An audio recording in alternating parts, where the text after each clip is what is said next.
வணக்கம் நண்பர்களே. இன்றைய பதிவில் பெண்கள் அதிகமாக சந்திக்கும் ஒரு முக்கியமான பிரச்சனையை பற்றி பேசப் போகிறோம். அது மாதவிடாய் ஒழுங்காக இல்லாதது.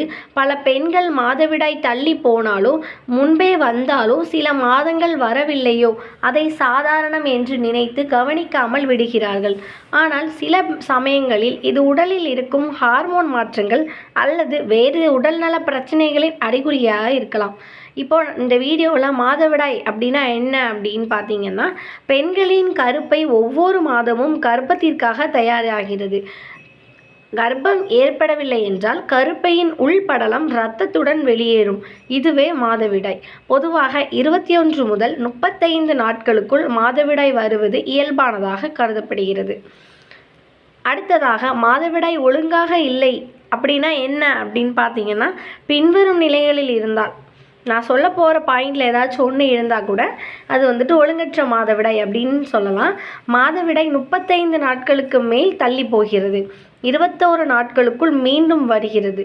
2 அல்லது 3 மாதங்கள் வராமல் இருப்பது. மிகவும் அதிகமான இரத்தப்போக்கு, மிகவும் குறையான இரத்தப்போக்கு, கடுமையான வயிற்றுவலி, மாதவிடாய் காலம் 2 நாட்களிலேயே முடிவது அல்லது 8 நாட்களுக்கு மேல் நீடிப்பது. இதற்கான முக்கிய காரணங்கள் முதல்ல என்ன அப்படின்னு பார்த்தீங்கன்னா, ஹார்மோன் மாற்றங்கள். உடலில் ஈஸ்ட்ரஜன் மற்றும் ப்ரொஜெஸ்ட்ரான் ஹார்மோன்களின் சமநிலை மாறினால் மாதவிடாய் பாதிக்கப்படும். அடுத்ததாக பிசிஓடி அண்ட் பிசிஓஎஸ், கருமுட்டை சரியாக வளராததால் மாதவிடாய் தள்ளி போகும். மூன்றாவது தைராய்டு பிரச்சனை. தைராய்டு குறைவாகவோ அல்லது அதிகமாகவோ இருந்தாலும் மாதவிடாய் சீராக இருக்காது. நான்காவது பார்த்தீங்கன்னா மன அழுத்தம். அதிகமான கவலை, மன அழுத்தம், தூக்கமின்மை ஆகியவை மாதவிடாய் சுழற்சியை மாற்றலாம். ஐந்தாவது உடல் எடை. அதிக உடல் பருமன் அல்லது மிகவும் குறைவான உடல் எடை இரண்டுமே பாதிப்பை ஏற்படுத்தும். அடுத்ததாக கர்ப்பம். மாதவிடாய் தள்ளி போவதற்கான முக்கிய காரணங்களில் ஒன்று தாய்ப்பால் கொடுக்கும் காலம். இந்த காலத்திலும் மாதவிடாய் ஒழுங்கற்றதாக இருக்கலாம். அடுத்து அதிக உடற்பயிற்சி. மிக அதிகமாக உடற்பயிற்சி செய்தாலும் பாதிப்பு ஏற்படலாம்.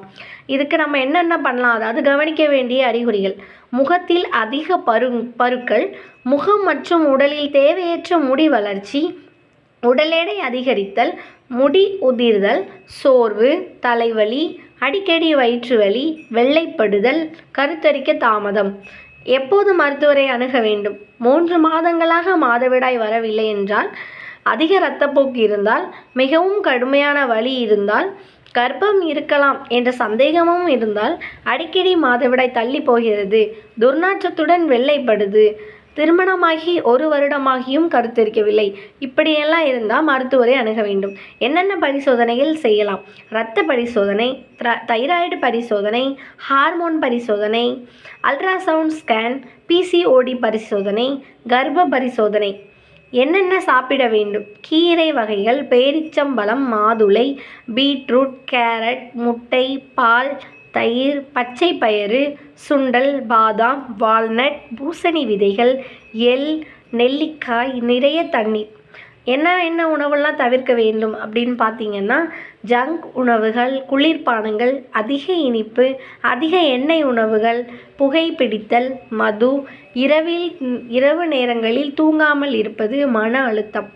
வாழ்க்கை முறையில் செய்ய வேண்டிய மாற்றங்கள் என்னென்ன அப்படின்னு பார்த்தீங்கன்னா, தினமும் 30 நிமிடம் நடைப்பயிற்சி, 7 முதல் 8 மணி நேரம் தூக்கம், யோகா மற்றும் தியானம், உடல் எடையை கட்டுப்பாட்டில் வைத்தல், போதுமான தண்ணீர் குடித்தல், சீரான உணவு முறை.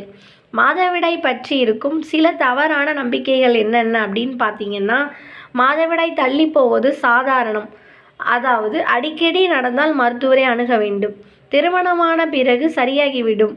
எல்லோருக்கும் அப்படி இருக்காது. வலி இருந்தால் பொறுத்து கொள்ள வேண்டும். அதிக வலி இருந்தால் பரிசோதனை அவசியம்.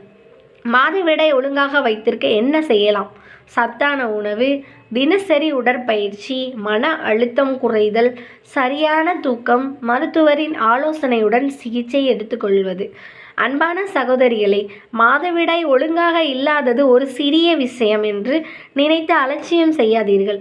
அது சில நேரங்களில் பிசிஓடி அல்லது தைராய்டு, ஹார்மோன் மற்றும் வேறு உடல்நல பிரச்சனையின் அறிகுறியாக இருக்கலாம். ஆரம்பத்திலேயே மருத்துவரை அணுகி சரியான பரிசோதனையும் சிகிச்சையும் எடுத்துக்கொண்டால் பெரும்பாலான பிரச்சனைகளை எளிதாக கட்டுப்படுத்தலாம். உங்கள் உடல் நலத்தை பாதுகாப்போம். விழிப்புணர்வை மற்ற பெண்களிடமும் பகிர்வோம். நன்றி.